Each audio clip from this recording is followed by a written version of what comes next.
কোচবিহারের নবনির্মিত রাজ্য বীমা চিকিৎসালয়ের উদ্বোধন করলেন রাজ্যের শ্রম ও আইনমন্ত্রী মলয় ঘটক।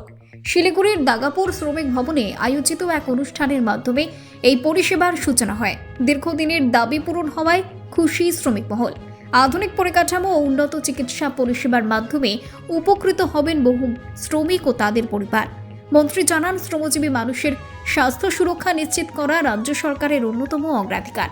নতুন এই চিকিৎসালয়ে বহির্বিভাগ, প্রাথমিক চিকিৎসা ও প্রয়োজনীয় পরীক্ষার ব্যবস্থা থাকবে।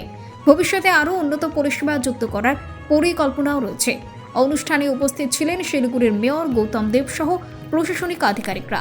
ব্যুরো রিপোর্ট, জেসমা 24 বাংলা। আজকে মাননীয় মন্ত্রী শ্রম আইন ও বিচার শ্রী মলয় ঘটক এবং এখানে আমাদের শ্রম দপ্তরের আধিকারিকরা আছেন। আজকে আমাদের কাছে খুব আনন্দের দিন যে আজকে আমাদের মাননীয় মন্ত্রী আমাদের লেবার ওয়েলফেয়ার বোর্ডের আয়োজিত আন্তঃসমাগান যে কয়েক মাস ধরে খেলা হচ্ছে তার চূড়ান্ত পর্যায়ের 3টি খেলা আজকে একটু আগে তিনি দাগাপুর মাঠে উদ্বোধন করলেন।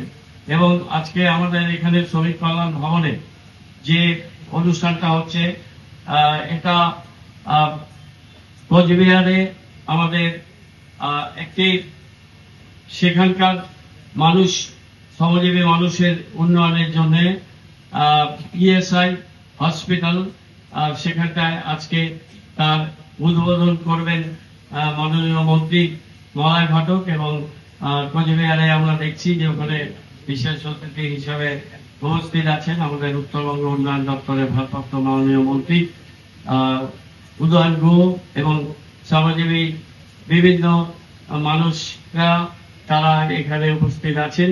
আপনাদের সবাইকে আমরা আন্তরিক শুভেচ্ছা অভিনন্দন আমরা জানাই। গত প্রায় 15 বছর ধরে রাজ্যের মাননীয় মুখ্যমন্ত্রী মমতা বন্দ্যোপাধ্যায় এবং রাজ্যের শ্রমমন্ত্রী মলয় ঘটক ওনাদের যে প্রচেষ্টায় আমাদের রাজ্যে শ্রমজীবী মানুষের তাদের কল্যাণে যে কাজগুলো হয়েছে সেটা অভূতপূর্ব।